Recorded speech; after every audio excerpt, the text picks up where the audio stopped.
Dobrodošli v oddaji Izberem prijaznost z Majo Peron. Življenje je lepo, a včasih je tudi neizmerno kruto. Še posebej takrat, ko si partner vzame življenje in še bolj nepredstavljivo, ko si ga vzameta dva. To so trenutki, ko človek izgubi občutek varnosti, pravičnosti in smisla. Ni pravil, ni priročnika, ni stavka, ki bi lahko to ublažil. Neizrečena vprašanja in glasna tišina. Danes je z mano Olga Perpar, ženska, ki je šla skozi vse to. Motoristka, glasna, zabavna in živa duša, ki je dolgo živela izven sebe, ker je le tako lahko preživela. Nima vseh odgovorov, se pa vrača k sebi.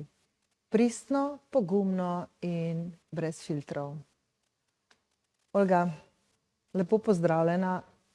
Jaz sem ti res hvaležna, da si se odločila biti moja gostja, ker mislim, da tvoja zgodba lahko marsikomu pomaga, da gre lažje čez neko kruto stvar, ki se mu je v življenju zgodila in da mogoče lahko preprečiva tudi kakšen samomor, o katerem kdo v tem trenutku razmišlja. To so stvari, ki se nam zdijo daleč, v resnici jih je pa v Sloveniji veliko preveč. Pa če tudi bi jih bilo mnogo manj, vsak, ki si sam vzame življenje, je preveč. Maja, hvala za povabilo. Če bom lahko, bom pomagala z besedami, z dejanji ne morem. Malo imam treme, ne? Malo mi je hudo, malo imam zmešane občutke, ampak lej, bom probala. Lej, bova šli počasi čez to, kar res namen je, da ti podeli svojo zgodbo. Ti si čez vse to šla, ti ne rabiš nastopati, veš. In v bistvu to, da sem te povabila v to oddajo, je bil tisti glavni trigger, pa zakaj prav v oddajo Izberem prijaznost. Zaradi izkušnje, ki si jo imela zadnjič, ko se je zgodila, ko je nekdo bil zelo neprijazen, pa mislim, da ni razmišljal o tem, da je neprijazen. Ampak greva na začetek, ne. Kako si se ti počutila, v bistvu, kakšen je bil tisti trenutek, ko si izvedela za prvega moža, da si je vzel življenje? Bil je tako vreme, kot je zdaj. In meni je bilo to kot neresnično, kot moje telo je najprej vedelo, šele pol kaj se je zgodilo.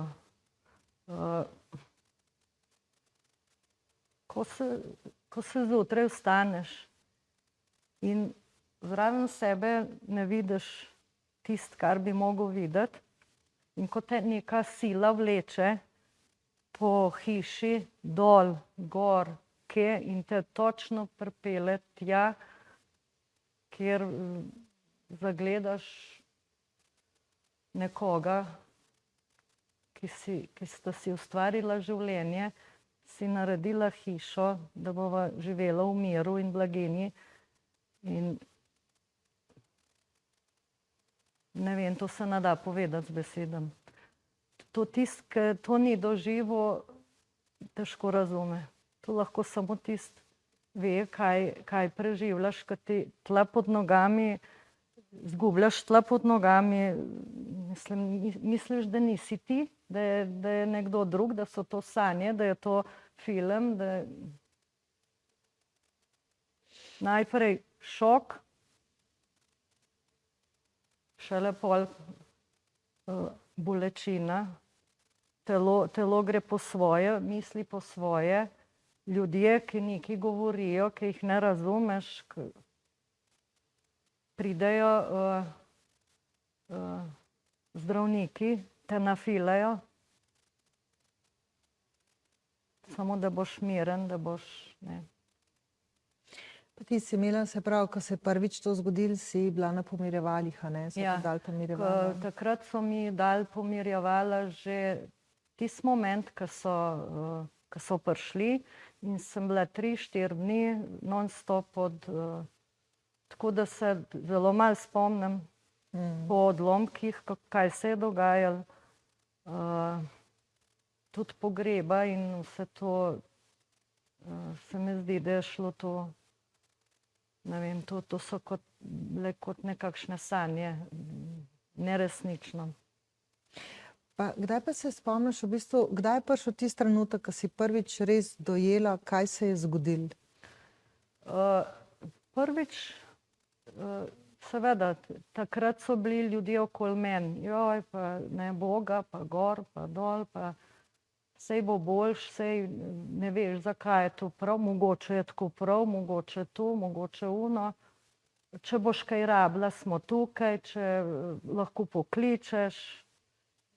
To je bilo 4 dni, potem čez kakšen teden seveda popustijo zdravila, se soočiš z realnostjo in kar naenkrat ostaneš sam in kar naenkrat ni nikjer nobenega. In nimaš moči, da bi vzel telefon pa poklical. Ne moreš.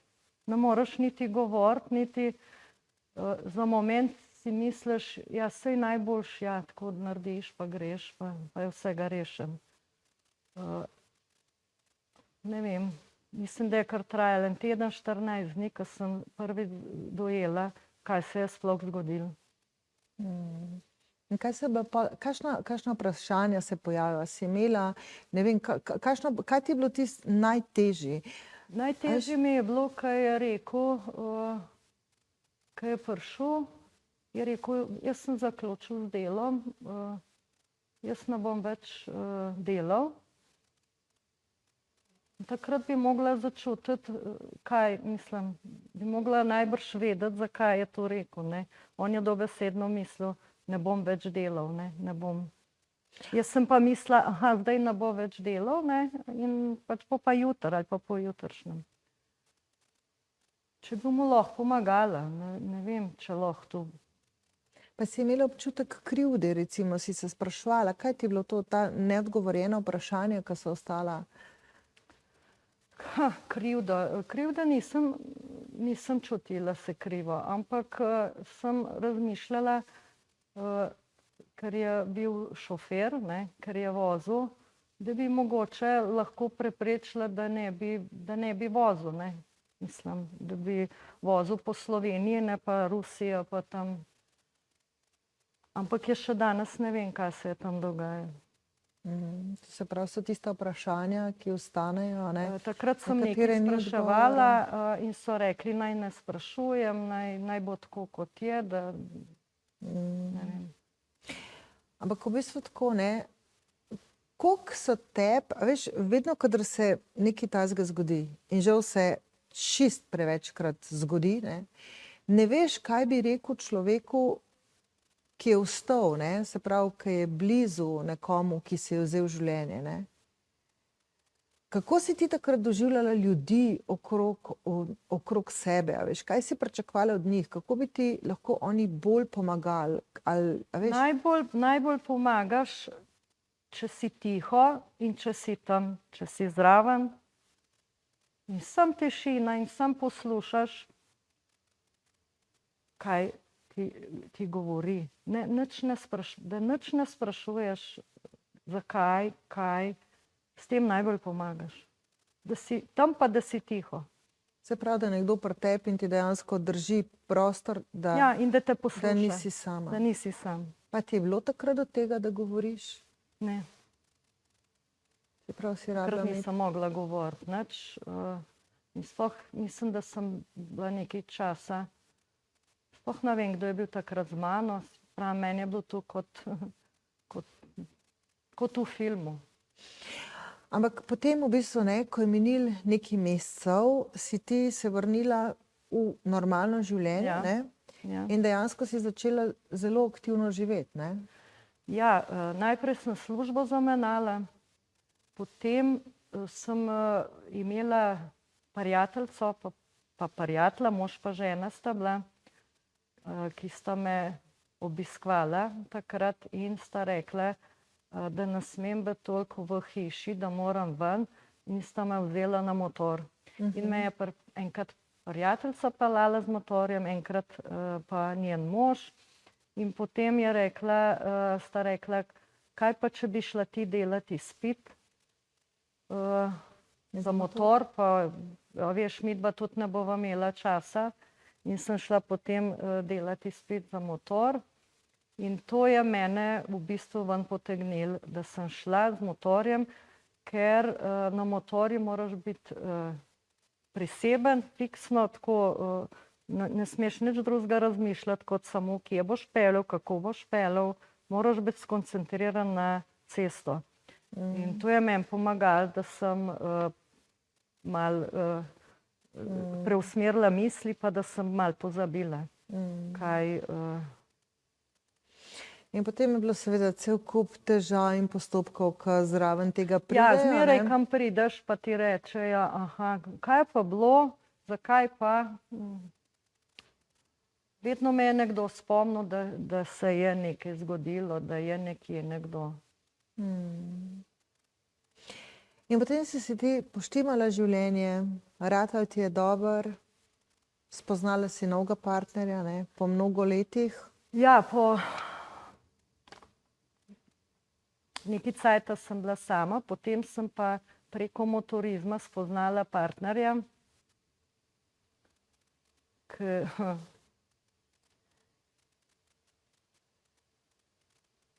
s katerim se ti je zgodila pravljica, ne? Ja, to je bila pa res pravljica.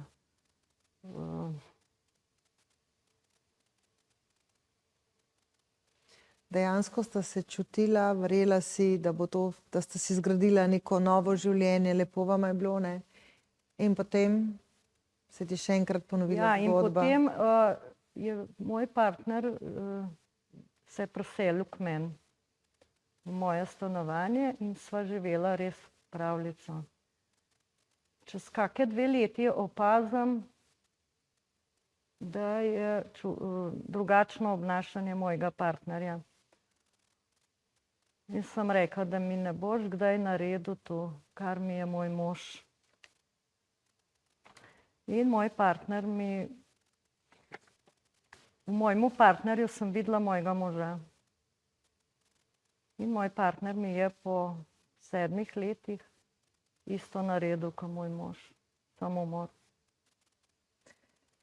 Dejansko si preživela 2 samomora, 2 ljudi, ki si jima res zaupala, z njima gradila življenje, ne?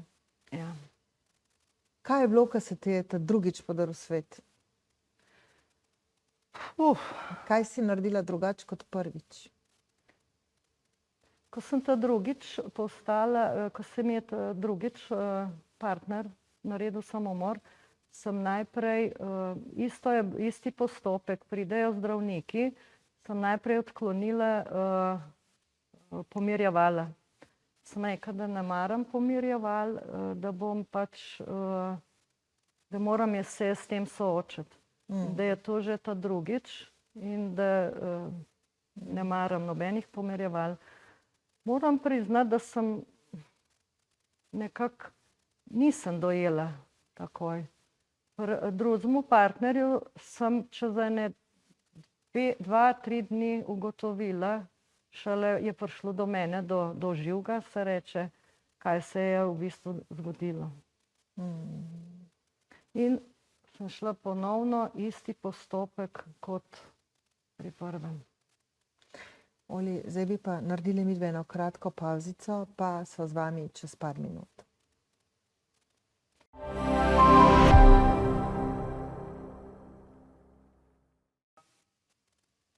Dobrodošli nazaj.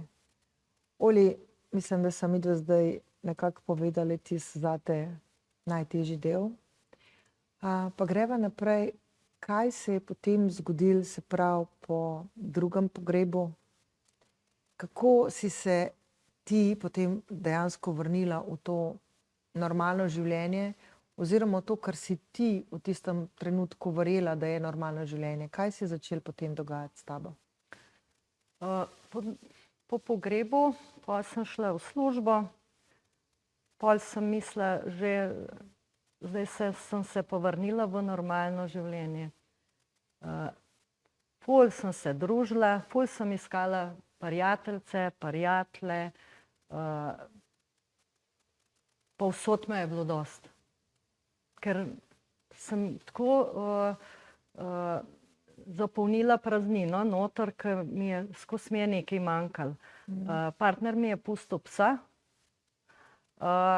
in s tistim psom sem se je začela pogovarjati. Kadar sem bila doma, sva se midva pogovorila, kadar me pa ni bilo, je bil pa sam, ampak ful mi je pomagal, moram reči, motorizem, motorski prijatelji so mi ful stali ob strani, niso me spraševali, samo bili so tam z mano. Težko sem bila sama, nisem mogla biti, v bistvu sem samo spat hodila domov. Sem jaz tako, kot se tebe spomnim, ko sem te spoznala, ne, ti si bila tako vedno nasmejana, vedno zelo glasna, vedno sigurno najglasnejša v družbi, v kateri smo bili. Vedno si ti delala korake, nikoli ti ni bilo neroden. Vedno si bila tako res tista... Odprta. Ja, odprta ali pa nekako glavna zvezda neke zabave. Čeprav jaz moram reči, da te nikoli nisem videla tako. Še preden sem pravzaprav vedela, kaj se ti je v resnici zgodilo, ne, se mi je zdelo, da za tem skrivaš neko bolečino, neko rano, nekaj tako, ne.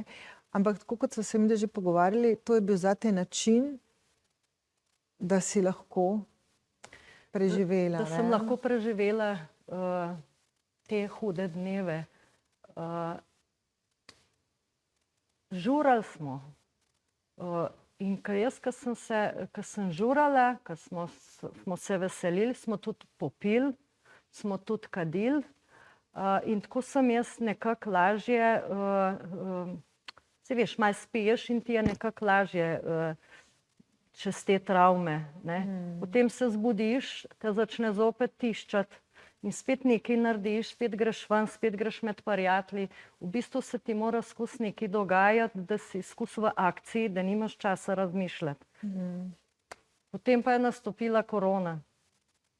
Korona je pa meni dala res, če zdaj nazaj pomislim, bom rekla, hvala Bogu za to korono. Meni je dala veliko. V bistvu nisem se smela družiti, se nismo smeli družiti, nismo smeli hoditi sem pa, kar naenkrat ni bilo zabav, kar naenkrat ni bilo nikjer nikogar. Imela sem psa, s katerim sem se pogovarjala. Zdaj, nekaj časa je šlo, kar naenkrat se je pa svet ustavil, tudi za mene. Tudi jaz sem imela slabe misli. V bistvu sem ostala, mislim, kako bi to razložila, ko si sam s sabo, ker ne vidiš nesmisla, ne.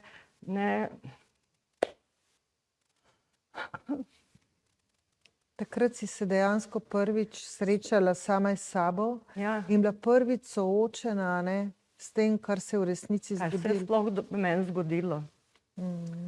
In če jaz ne bi imela psa, mojega Luna, ne vem, če bi preživela. Tako sem bila pa sesuta in kuža pride k tebi in kar naprej, ne, gremo ven, ne. Pa sem si včasih mislila, joj, daj mi mir, daj, lepo te prosim, bi kar zaspala, pa da se ne bi zbudila. Ampak on mi ni dal mira, on je mene kar naprej naganjal, preganjal. Danes sem hvaležna za tega psa, ker če tega psa ne bi imela, ne vem, kako bi prišla čez tole skozi. Najbolj me je to, kar naenkrat se pogovarjaš sami s sabo in kar naenkrat ugotoviš, kje pa so drugi, kaj pa zdaj, kako bom pa zdaj. Grozno. No, ampak tudi ta korona je minila, Ja. ne. Ti si se v resnici prvič res soočila in si priznala, kaj se ti je zgodilo in si dovolila čutiti bolečino. Ja. Ker ti realno si prej ves čas bežala stran od svoje bolečine in zanikala to, kar se ti je v resnici zgodilo. Ja. In v bistvu potem, ko si dovolila to svojo bolečino, ne, si začela tudi malo drugače gledati na stvari, potem, ker si se izvlekla vseeno ven iz tega, ne. Vseeno si imela okrog sebe ljudi, s katerimi si se lahko pogovorila, kjer si bila slišana, kjer si bila sprejeta. Pa mogoče tako, kaj si ti najbolj rabila pravzaprav takrat, ali pa kaj si najbolj rabila, kaj ti je največ pomenil od ljudi, ki so bili okrog tebe, ki so bili tvoji? Najbolj mi je pomenilo, da me niso spraševali, zakaj. Zelo mi je pa prizadelo, a spet, a že ta drugi, a zakaj pa, kako pa to, a si se kdaj vprašala, če bi lahko pomagala, če si opazila simptome, če si tu, če si ono. To me je zelo prizadelo. Najbolj me je pomirjalo, da so prišli k meni ali da so me kam povabili, da me niso spraševali, da so bili z mano, da so bili zraven. No, jaz ti bom rekla tako, glede na to, da se midve poznava, jaz vem, da si se ti v zadnjih letih zelo spremenila, da si začela na drugačen način govoriti, da si nehala biti v tistem filmu, da rabiš ves čas biti dober, da si odložila tisto masko in da znaš povedati, da nisi dober. In meni osebno se zdi to en ekstremno velik korak pri tebi in mislim, da si zdaj res blizu tistega, da boš to lahko pustila za sabo. Ker nismo pa povedali, koliko let je sploh od tega, kar se je to zgodilo s prvim možem in potem z drugim, ker to je zdaj že veliko let. Ja, ker sem bila stara 30 let, je mož naredil samomor, 10 let nazaj pa partner, 9 pa pol, na dolg let bo 10 let. No, ampak v bistvu tako, zdaj se mi zdi, da si končno prišla čez to in da začenjaš nekako živeti življenje res tako s tistim, da si dovoliš tudi svojo bolečino. In razlog, ne, kar je pa pri meni bilo tisto, ko sem rekla, ne, Olga mora priti v mojo oddajo, je bilo pa zadnjič, kot je nekdo rekel, a boš povedala ti, kaj je rekel? Mi je rekel na eni zabavi, je rekel, izgin, že dva si pospravila, kaj bi zdaj rada še. Koga tle? In to so v bistvu tiste stvari, jaz, ko sem tebe po tem pogovoru slišala, to tvojo bolečino, pa ta tvoj jok. V bistvu, ko sem se zamislila, kako ljudje včasih ne razmišljajo, da je na drugi strani človek, kako hitro sodijo, kako hitro dajo kar neko etiketo in kako ljudje ne razmišljajo, kaj s svojimi besedami naredijo. Ja. In mogoče v bistvu mi tukaj tako, a veš, kaj po drugi strani smo pa ljudje, ne, jaz včasih ne vem, kaj naj te rečem, ko zaide beseda v bistvu na te stvari, na te samomore, na vse stvari, ki so temu sledile. In ti najbolj prav veš, ali pa najbolj boš znala svetovati, kaj človeku reči, kako se obnašati, kaj ti pomeni, ker veš, samo tam tudi ne moreš biti, a ne? Ja, kaj vem, kaj bi... A da narediva tako, saj da je prijazen, a ne? Saj da ni neprijazen. Naj bo prijazen, ja, ne vem, prijazen si lahko tudi tako, da si tiho, ne, da sočustvuješ, oziroma ne, tudi to ni dobro, da sočustvuješ, da si prijazen, ja. Ja, pa konec koncev, ne, da zdaj ti verjetno res nisi imela, ti ne moreš vplivati, vsak človek ima nekako svojo voljo in to je njegova odločitev, da to naredi, ne. Se pravi, ne more se potem kar tebi nalagati neka krivda, pa neki dvomi, a ne, to verjetno so tiste stvari, ki te zabolijo. Ampak ljudje rečejo, meni so veliko tako rekli, pa pol rečejo, si se hecam, ne. pa rečem, ni se treba s tem hecati, ne. Ker ljudje mislijo, da pravijo, da sem močna ženska, ne, in da meni lahko vse rečejo. Ne, ne morete meni vse reči, ker ipak sem človek in imam čustva in me zaboli, res velikokrat me zabolijo besede, pa vem, da niso misli, ne, ampak uide, ne, in reče tako pa tako, se malo vržem čez ramo, ampak doma pa to analiziram in jokam in stokam in se veš, za zidovi se marsikaj dogaja. In velikokrat ni tako, ko izgleda, ni vse tako, ko izgleda, ne.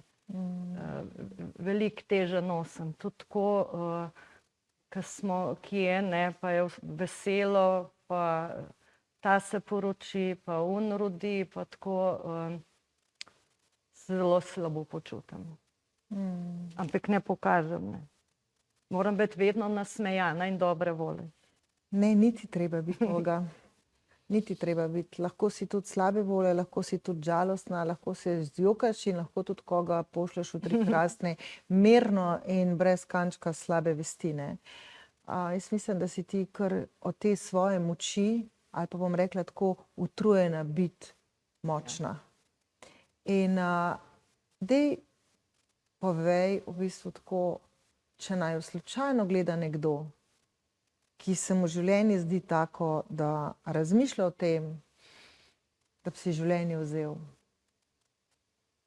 Kaj bi mu rekla, zakaj ne? Ni vredno. Vedno posije sonce. Nobena stvar, nobena misel ni tako pomembna oziroma ne vem, kako bi rekla. Ni vredno, da pomisliš, da bi si nekaj naredil. Vedno pomisli ali na tvoje bližnje, ker tvojim bližnjim prizadeneš toliko bolečine in tudi take dolgoročne bolečine, mislim, da nikoli več ni isto. Tako da rajši ne, no.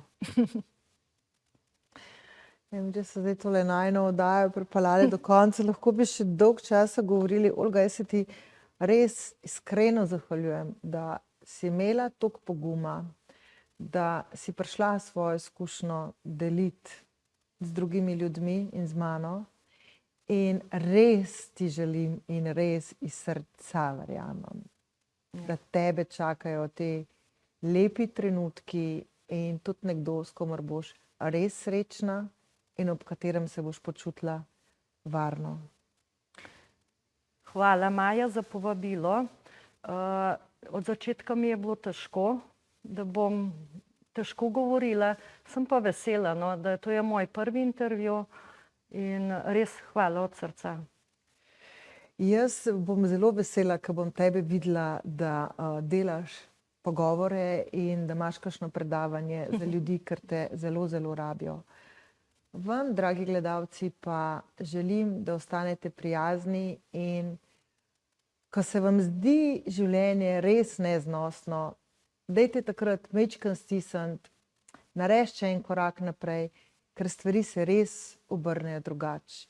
In tudi takrat, ko mislite, da ste čisto sami in da vas nihče ne razume, obstajajo ljudje, zagotovo so ljudje, ki vas imajo radi in ki bi vas zelo pogrešali, če bi odšli.